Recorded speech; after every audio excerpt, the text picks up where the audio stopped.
What's up, guys? It's Matt here from Smack to the Matt. Oh, sorry, it's kind of early in the morning. My time, anyways. So, anywho, it's Tuesday morning, so Brawl was on last night. I watched what I could of it. You know, the day after day one, I guess. Almost said New Day. Anyways, it was decently good Raw in my opinion. Could have done a little bit more, but I thought it was okay. So, let's just jump right into it, shall we? So, starts off recap of day one, yada yada yada. Brock Lesnar wins the match. They do they do their pyro and stuff, and then they do the show. All the lights go out. Hang on, let me do something there.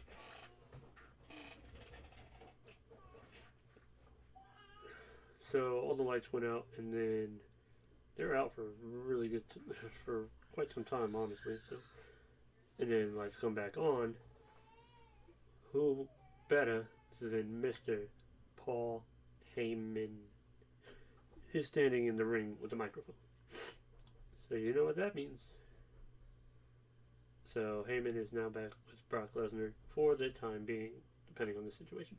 Anyways, so he's sitting there talking about Brock Lesnar doing his usual spill for the Beast. Your reigning defending Universal Champion, reigning defending Heavyweight Champion at this point.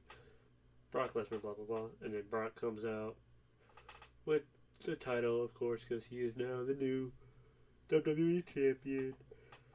However, before I continue, they did say that the match that was supposed to take place on Saturday, they were just going to do that tonight, and it would be a number one contenders match. So the winner of that match will take on Brock at Royal Rumble for said title.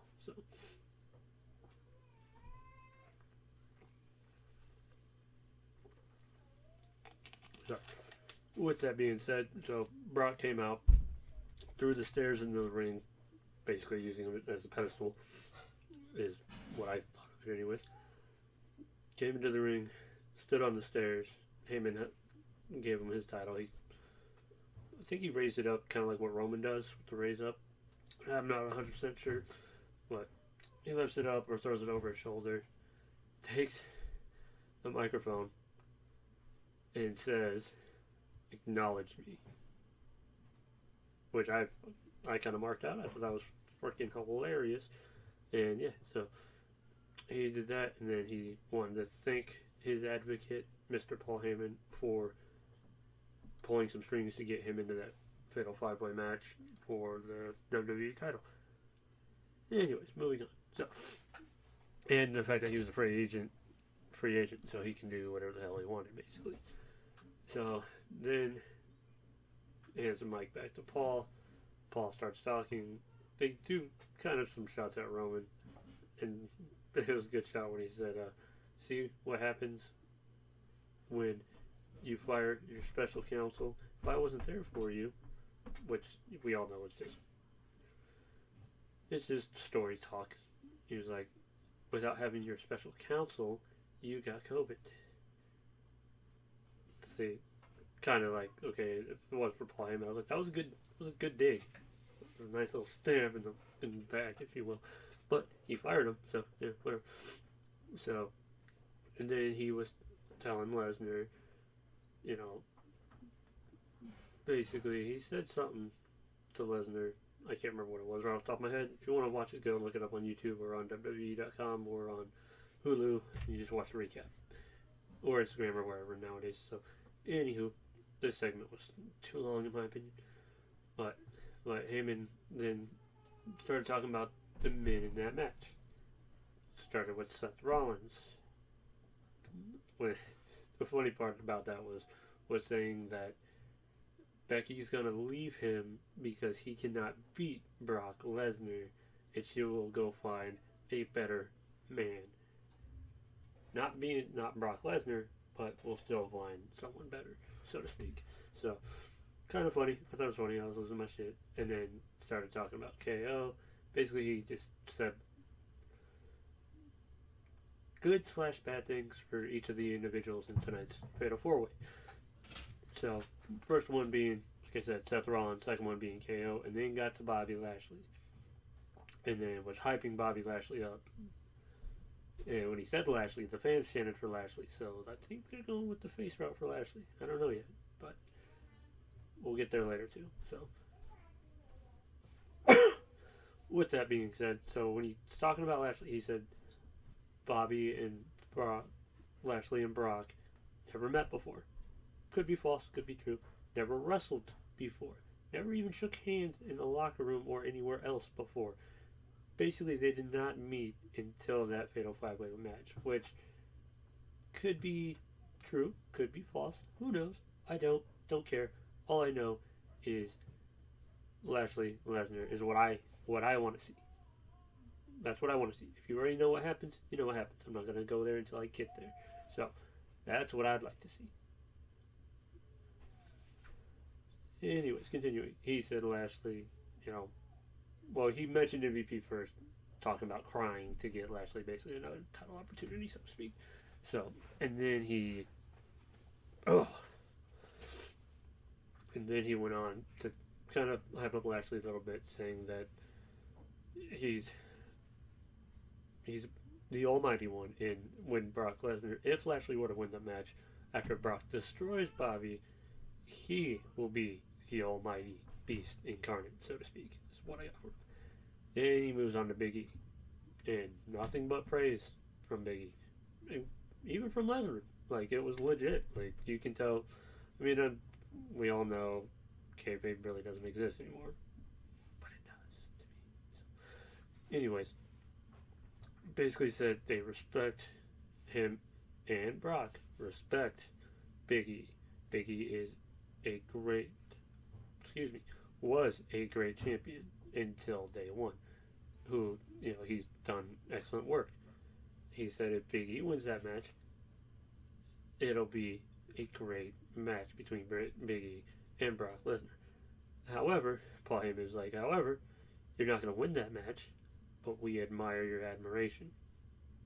I think is what he said. If not, then again, I watched this about 9 hours ago. So, anywho, so they did that, and so after that segment, they go to commercial, and they come back. Matt Riddle, RKO, were backstage doing stupid crap. And it was RK Bro taking on Alpha Academy. Go to commercial, come back. RK Bro still in the back. Then they come out. Then Gable and Otis come out. And Otis. Randy called Otis a tree stump backstage. Which, okay, I get it. He's an immovable object, so to speak. I get it, cool, whatever. And then he went on to say that, just being stupid with Riddle is what I took from that. So, but Gable and Otis came out, and then Gable hyping them up, saying how he's got a 4.0 GPA, stuff like that, and how he took Otis under his wing and he's learning. Mentioned something about education, about finishing school and stuff, and then the crowd started booing him. He's like, hey, don't boo education. You need that to survive. And I'm like, he's got a point. And then he went on to say that he doesn't need an RKO because he's got the 4 most dangerous letters in sports entertainment, and he spells out Otis, which was fucking hilarious. So before the bell rang, they basically got the upper hand, just kind of overworked them. Didn't watch a lot of the match. I think Orton went for an RKO on Otis at one point. Otis reversed it. I think it was off of a blind tag. Riddle tagged himself in. Orton went to do a move, setting up for an RKO. Otis pushed him, I think, into the ropes. In my mind, it would make sense. Randy sets up for an RKO. Otis just pushes him. Gable's at the ropes, pulls down the rope, flies over. Cool, whatever. And then Orton gets up, pulls Gable out of the ring. That's what's up here. That's what I saw as I was listening, because that sounded like it makes sense. So, anyway, so now Otis and Riddle are your legal men. Riddle's trying to work him over. Does so, hits a nice, step up into Guri, flash magic, if you will. And then I think he went for a move. Otis dodged it and went to do something else. I caught the replay where Otis just hit technically the compactor on Gable, World's Strongest Slam, if you will, on not Gable, on Riddle, sorry. And Otis got the pin, so these guys are going to get a title shot down the line, and they probably will win it because it looks like Vince is kind of high on Otis and Gable right now, which is cool. I'm okay with it. Moving on, they were hyping AJ and Omos because that fight's happening later on. The Raw the women's tag team champions of Queen Zelina and Carmella were going to take on Nikki Cross and Rhea again. They're feuding. They're going to set up some feud between Rhea and Nikki, probably at the Rumble, which I don't remember exactly what match happens next. I know, yeah, it was. They did a 24/7 title match, mixed tag team match of Tozawa and Tamina taking on Dana Brooke and Reggie. Reggie and Dana Brooke won that match. Whatever. Then cut to another commercial. Then come back. And then Street Profits were talking about how they're going to be in the Rumble. They come out to. They're in a match and they're taking on Apollo and Commander Aziz. Street Profits win that match. It was like a 5-minute match. No big deal. Then after that, I think now we're at the 2-hour mark, if I remember correctly. Then more hype for. Oh, they mentioned Damien Priest versus Dolph Ziggler for the U.S. title.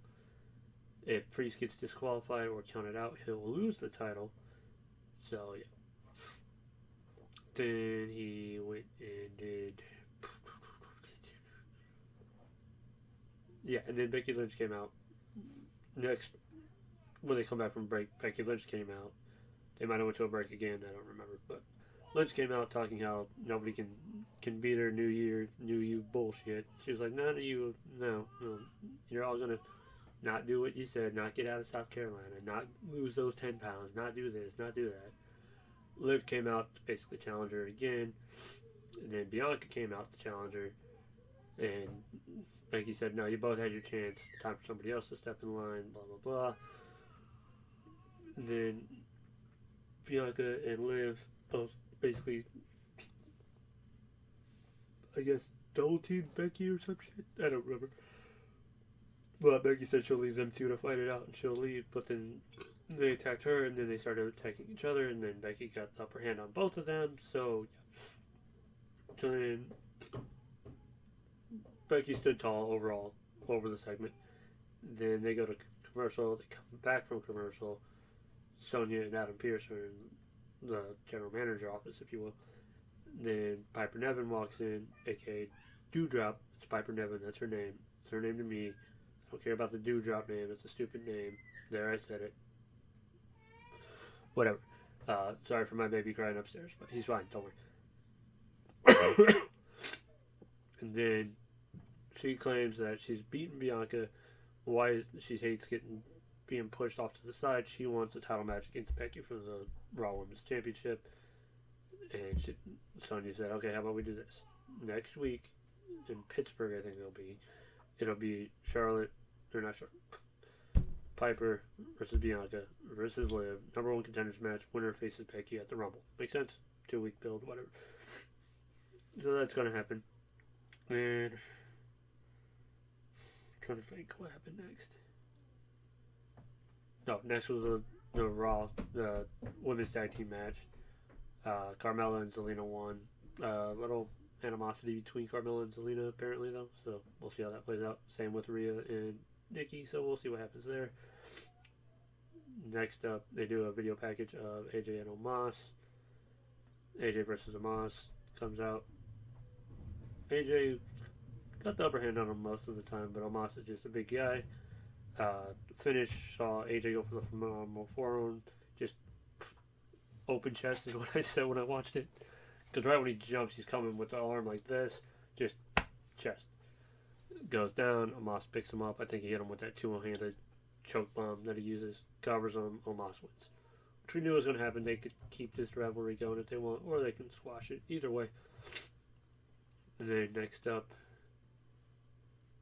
Oh, sorry. No, before that was Damien Priest versus Dolph Ziggler. Like a 7-minute match. Ziggler loses, Damien Priest is still your winner. Then it was AJ and Omos. Omos wins. Then it was the Fatal 4-Way. And before the Fatal 4-Way, throughout the night, they're all talking to everybody about, how are they recuperating and stuff, and who, how are you going to win, that kind of thing. Kevin Owens and Seth were probably the best, saying they're buddies and they have each other's backs. So we'll see how that plays out throughout the weeks, because if they do it right, they can lead that into another feud for WrestleMania this year instead of what it was 2 years ago, where Kevin Owens wins, but it was in front of nobody, so it didn't count. To certain people, it didn't count. It still counts to me because it was WrestleMania. However, so then they catch up with Lashley, MVP talks, and then asked Lashley his words. All he said was, "Lesnar fears me." He said, "Lesnar fears the Almighty," which, if they want to, they can make a shirt out of that. I'd buy that shirt. Sorry, I'm a Bobby Lashley mark. I am. I like the guy. Anywho, so after all that, they gave that match a full 30 plus minutes. It was the main event, obviously. Hell of a match.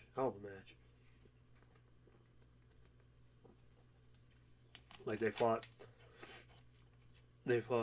around the ring, they fought in the crowd, they fought at a merch table. I think Big E put Kevin Owens through a table, through one of the merch tables, and then him and Bobby just kind of looked at each other like, okay, we'll take these guys out, now let's go do our thing.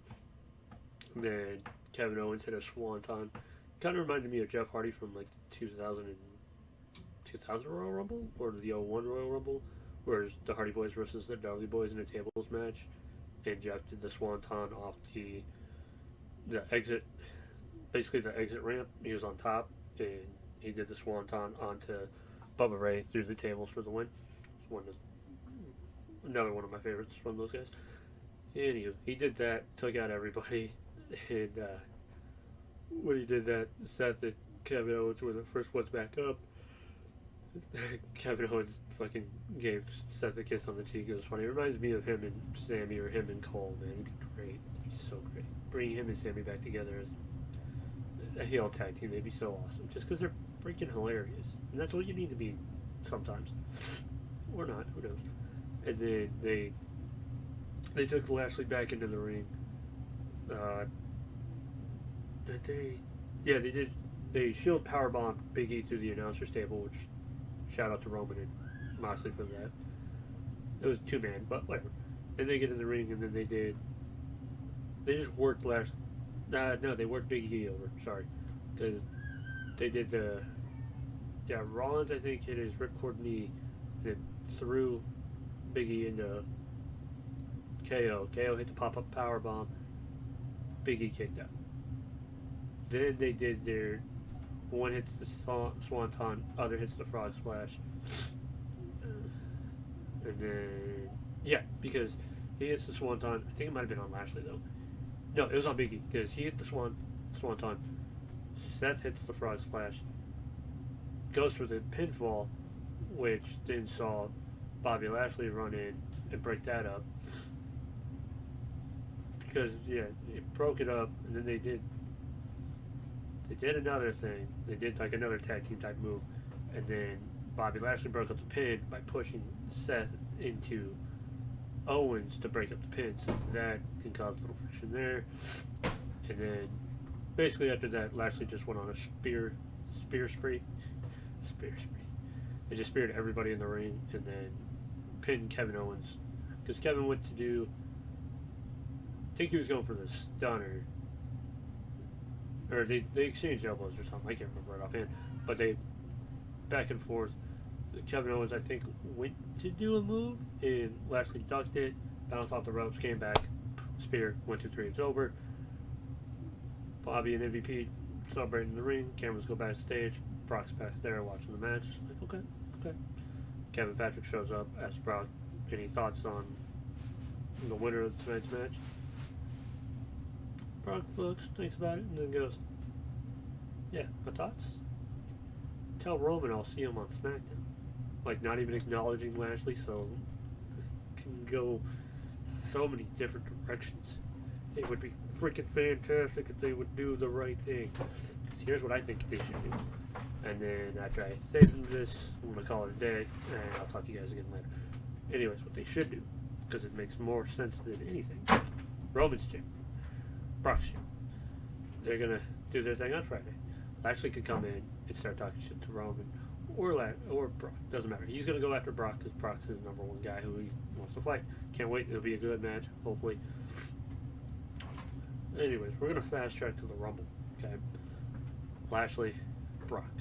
One-on-one for the title. Rumor is they're setting Roman, Brock, title versus title. That's stupid.